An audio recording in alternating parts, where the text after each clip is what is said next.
Ibrahim Traore remains undaunted by any challenge and has issued a final ultimatum to France.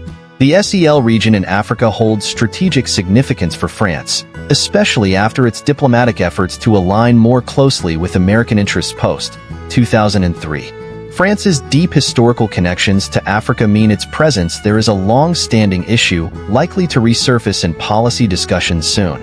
Despite being expelled, France has developed a 10-year strategy to re-establish its influence in Africa, which has met resistance from African leaders reluctant to engage with French officials.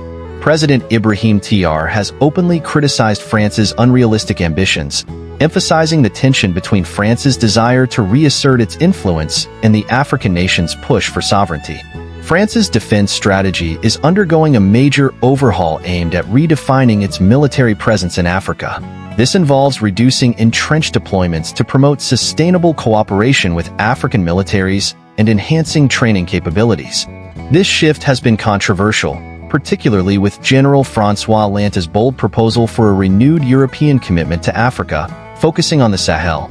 This plan is seen as a neo-colonial effort to control Africa's resources under the pretext of combating terrorism and ensuring stability, which has been met with significant backlash from countries like Burkina Faso, Mali, and Chad. These nations, having recently expelled foreign forces, are keen to maintain their independence. Hollande's plan suggests establishing European military bases and governance structures to ostensibly support stabilization, but these are perceived as ways to secure European access to vital resources and strategic territories. The proposal also includes economic reforms managed by European experts in critical sectors like mining and agriculture, raising suspicions of a hidden agenda to dominate the region's rich natural assets. Additionally, the focus on training local security forces raises concerns that these troops could become subordinate to European interests, compromising national sovereignty. The backlash against this proposal highlights a growing sentiment among African nations against external interference. The Sahel, rich in resources like gold, uranium, and oil, remains a target for foreign powers. However, there is a strong internal push to address regional challenges independently without being overshadowed by foreign agendas. François Hollande's plan to reinvigorate European involvement in Africa has faced substantial opposition from African nations, widely viewed as a modern form of colonialism. It has rekindled painful memories of past exploitation and has been condemned for its implicit assumption that African nations lack the capability for self-governance and require European oversight.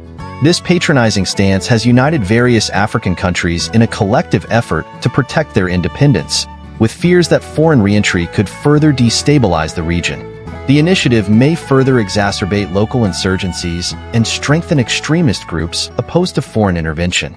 Economically, there are concerns that it could prioritize European commercial interests, potentially devastating local economies by exploiting African resources, thereby worsening existing inequalities and fueling further civil unrest.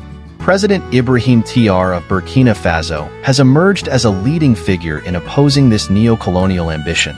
His strong stance reflects a broader commitment across the continent to resist these renewed attempts at domination. He advocates for a strategy combining military strength and economic diversification to strengthen Burkina Faso's resistance to neo-imperial ambitions. Traore's strategy includes a major military overhaul and efforts to diversify the economy, aiming to reduce dependence on foreign aid and foster economic independence. He emphasizes the need for internal solidarity and readiness in the face of these neo-colonial threats, promoting a narrative of self-reliance and national pride essential for confronting and repelling unwelcome foreign advances. His call to action underscores the importance of vigilance and unity in maintaining the hard-won sovereignty and integrity of African nations against recolonization. President Traore also stresses the need for a well-informed and united citizenry to sustain long-term resistance against neo-colonial influences.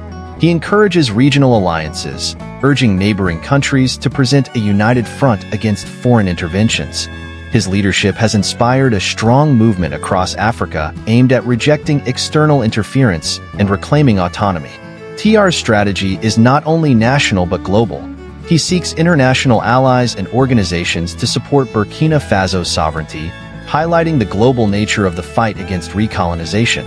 His administration's multifaceted approach includes military enhancement, economic diversification, and a strong push for social cohesion to reinforce national unity.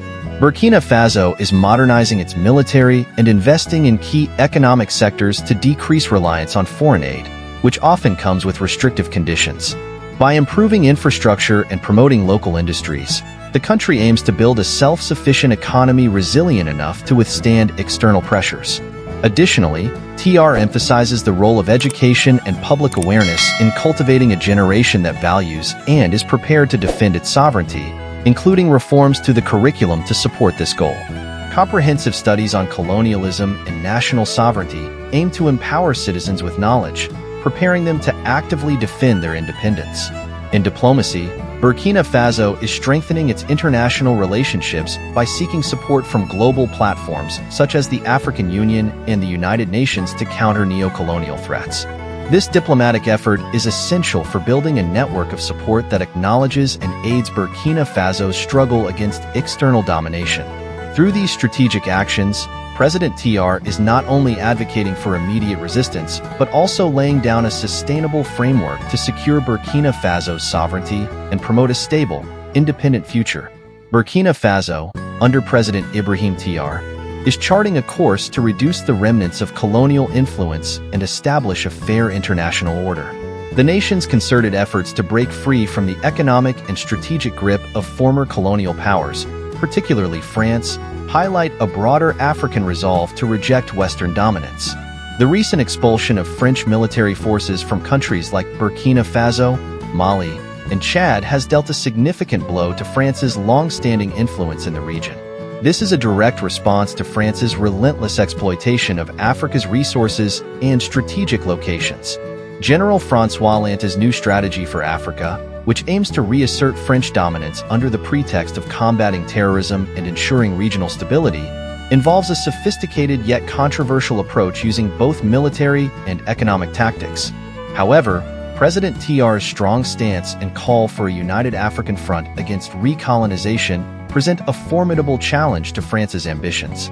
He advocates a high-intensity decolonization strategy, indicating that any neo-colonial attempts will face stiff resistance.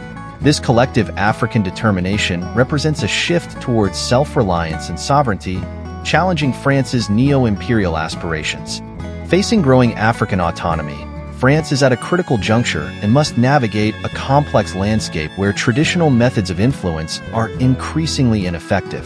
France might consider offering economic incentives or applying diplomatic pressure through international bodies to regain influence, but these strategies risk further backlash and could deepen mistrust towards Western intentions.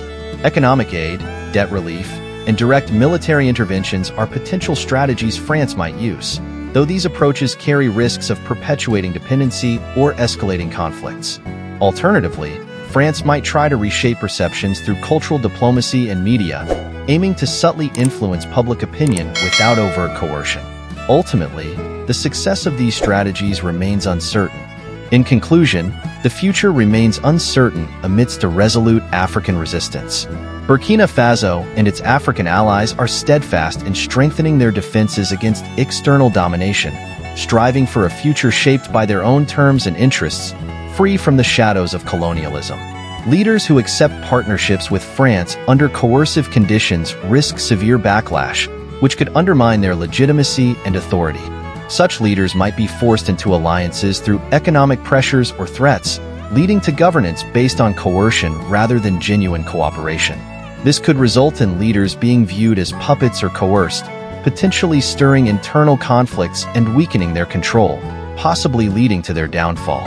In regions facing acute economic crises or political upheaval, immediate needs might temporarily overshadow long-term concerns about sovereignty and independence. Nations deeply indebted or with fragile governance structures might be more susceptible to French overtures, but such acceptance is likely to be fragile and short-lived due to the growing continental drive towards true independence and self-determination. General François Hollande's renewed push for European influence in Africa has ignited a vigorous resurgence of resistance across the continent, reinforcing the commitment to resist external control and reclaim sovereignty. For more insightful content on historical and contemporary issues like these, subscribe to Ancient Histories Remixed. Stay tuned for more analyses and updates.